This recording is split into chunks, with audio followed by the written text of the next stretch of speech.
CBS News 24/7 taking you to the White House right now. President Joe Biden wraps up his meeting with Israeli President Isaac Herzog.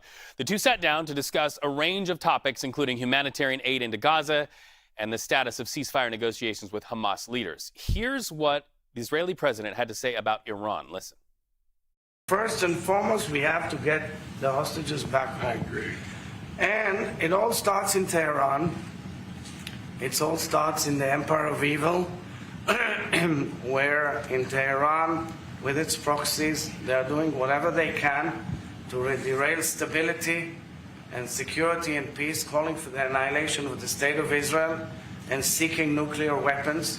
And Mr. President, this has to be a major objective all throughout your term and the next term of the next president, because we have to make sure that they cannot fulfill their evil intentions. Strong words there. Let's bring in CBS News senior White House and political correspondent Ed O'Keefe. Ed, good to be with you. Let's listen together to what really felt like a goodbye between the two leaders. I'm here on behalf of the people of Israel and the nation of Israel and the state of Israel to say to you, Mr. President, thank you very much. As we say in Hebrew, Toda Rabba. You've been an incredible friend of Israel and the Jewish people for decades. And we will never forget, ever in history, how you stood up with us in our darkest hour, which became our finest hour, how you came to Israel a few days after the barbaric attack of October 7th, how you helped us and supported us with words and deeds. And I want to express our heartfelt thanks to you, Mr. President. Heartfelt thanks there, but also seeming like paving the way for what is ahead in Israel's war, not only against Hamas, but also in the conflicts in Lebanon against Hezbollah. What did you see in the leaders and the handoff almost of power there between the two? The dynamic there is pretty fascinating to watch. Reed, good to be with you. This is the first of a series of meetings he's holding this week with world leaders here in Washington, and then later in the week when he heads to Latin America. And yeah, they're all designed essentially to be thank you and goodbye meetings with a series of his contemporaries from across the world. For example, the leader of Indonesia is here later today, so the world's largest Muslim nation. Its leader will be here as well. He heads to the G20 and the APEC meetings in Peru and Brazil later this week, where he'll see a lot of his buddies on the world stage as well. In this case, though, the language used there describing Iran as an empire of evil in the Oval Office and the rather stoic reaction from the president, let's just say he'll get a more favorable reaction to that, President Herzog will, once the Trump administration takes over.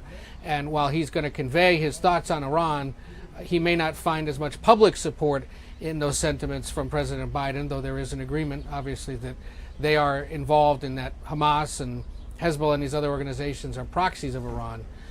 It's the Trump administration that's likely to take a far more aggressive stance against Iran once it takes power in January. So remember, this meeting coincides with the end of a 30-day review period, essentially, for the United States to determine whether or not Israel's been violating humanitarian norms and rights of those in Gaza. The conclusion, of course, by the world is that it has. Israeli officials were here in Washington this week to plead their case and argue that they are improving the humanitarian situation in Gaza. But as the Secretary of State told a senior Israeli official yesterday, they'd like to see this alleged plan that Israel has actually implemented in Gaza so that the humanitarian situation improves. Ed, we also know that President-elect Trump will visit the White House tomorrow after such a vitriolic campaign season. Can we expect more of a conciliatory tone between the two leaders?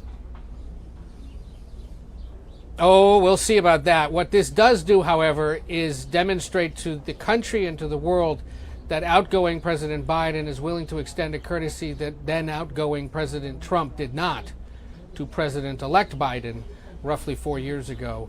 You'll recall that when he won, President Obama had President-elect Trump here to the White House, and an orderly transition, or at least one was offered to the Trump team. 4 years later, when Trump was disputing the results of the election, no such seamless transition was called for by the outgoing president. In this case, the Biden administration eager to demonstrate that despite a big, humbling loss, they're going to hand off things to a Republican administration, one that's been quite critical of them, despite those hard feelings, understanding that the majority of the country wants it that way.